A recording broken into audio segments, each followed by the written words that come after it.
My father spent 38 years building his business from nothing.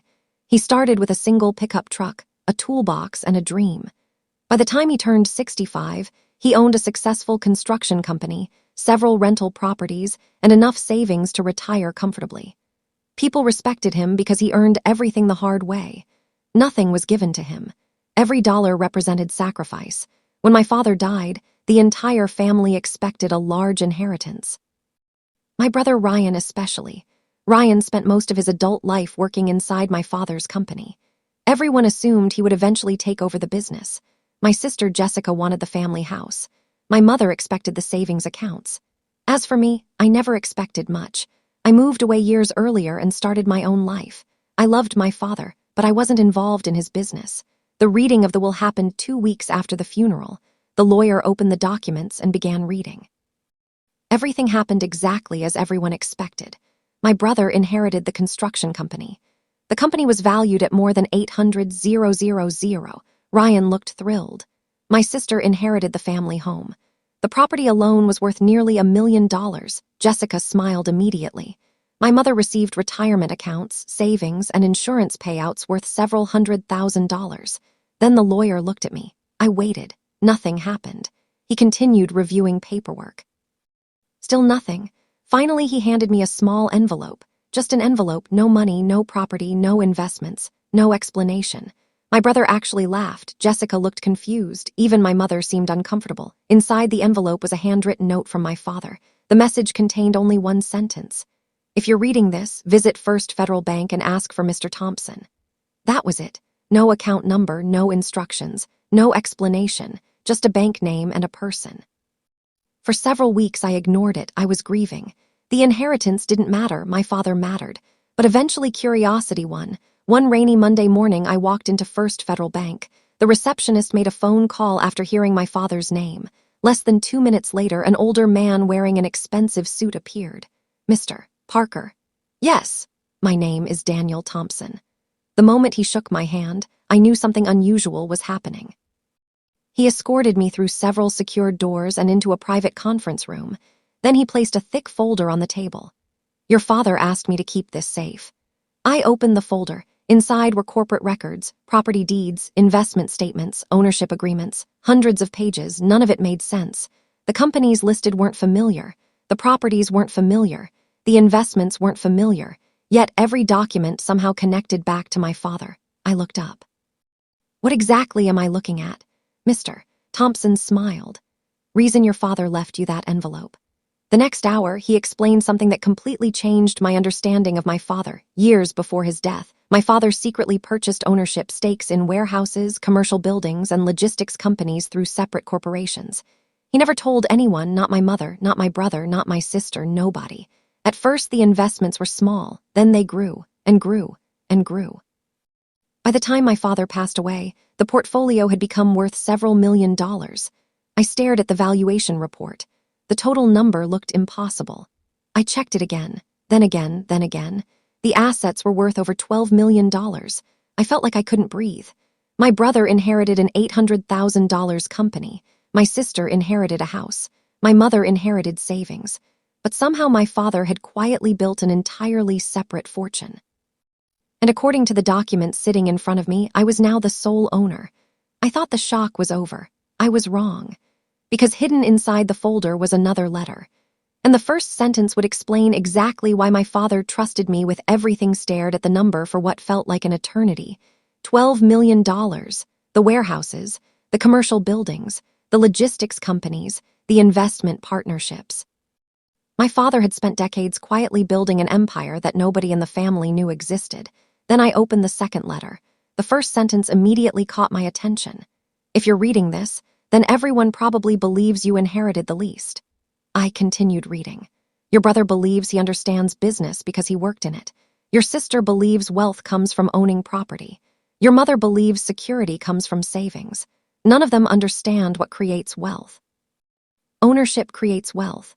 I sat silently. The letter continued. For years I watched how each of you handled responsibility. I didn't choose based on who I loved most. I chose based on who I trusted most. My throat tightened.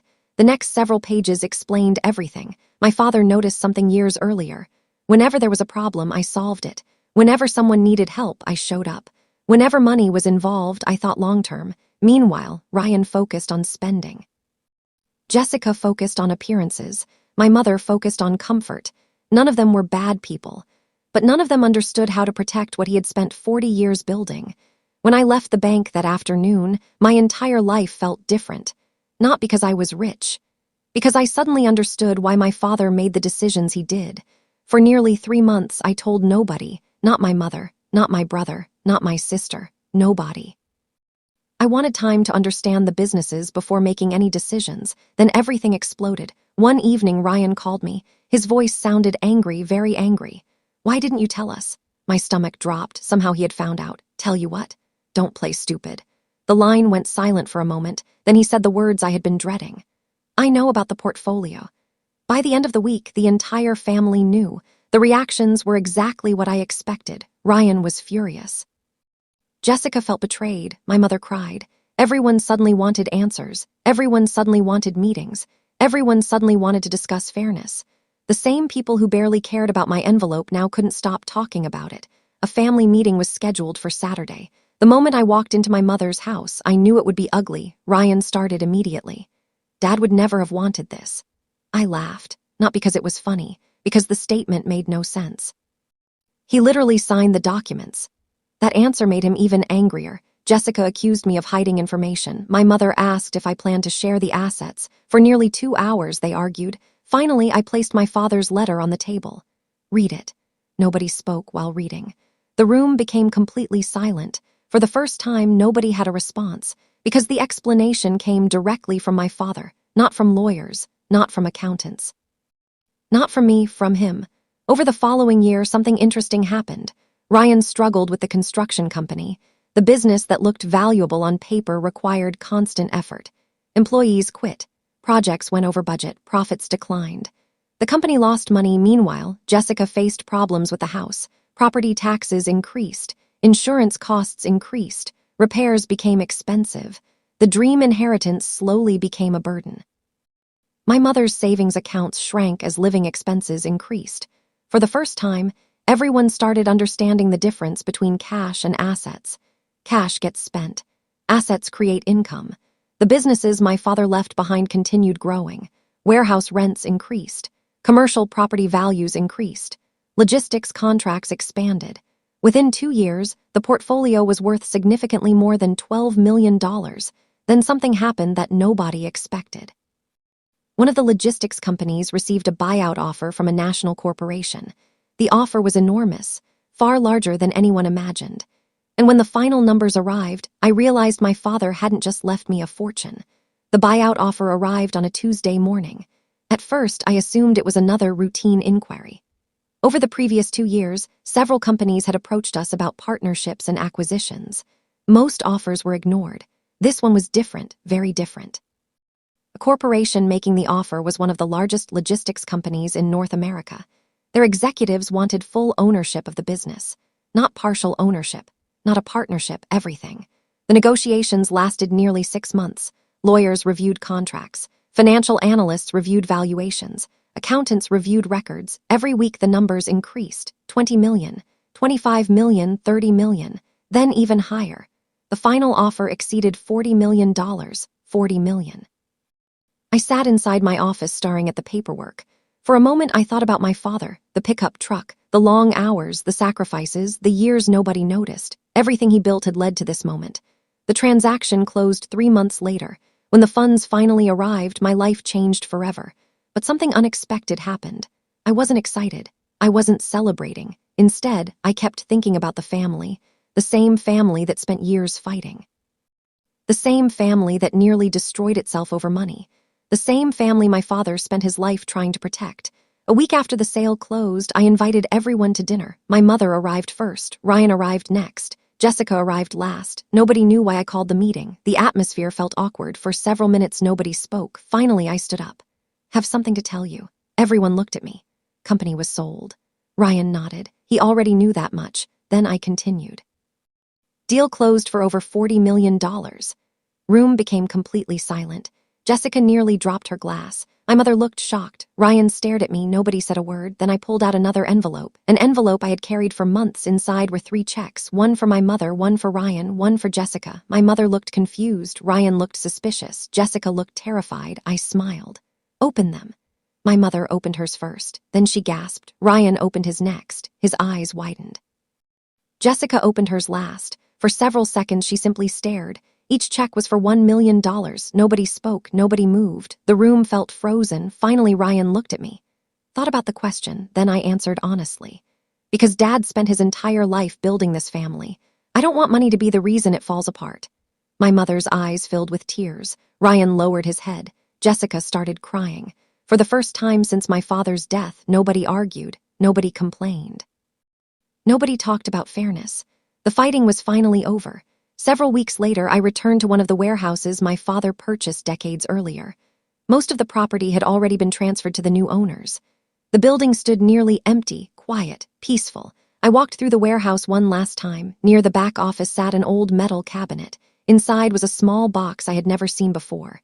The box contained photographs, old receipts, business notes, and one final letter. The handwriting belonged to my father. The date showed it was written just months before he died. I opened it carefully. The letter began with a sentence I would never forget. If you're reading this, then the businesses survived. More importantly, I hope the family did too. My throat tightened. I continued reading.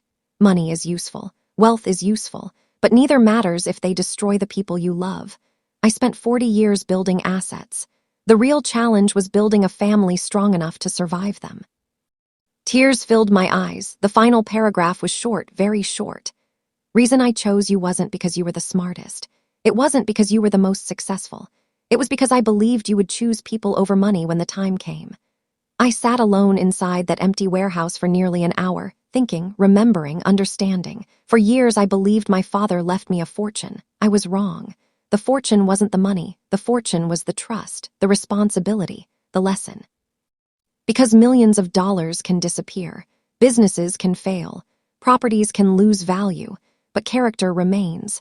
As I left the warehouse for the final time, I looked back at everything my father had built. Then I smiled.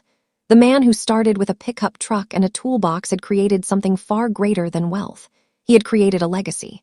And for the first time since his death, I finally understood why he left me that envelope.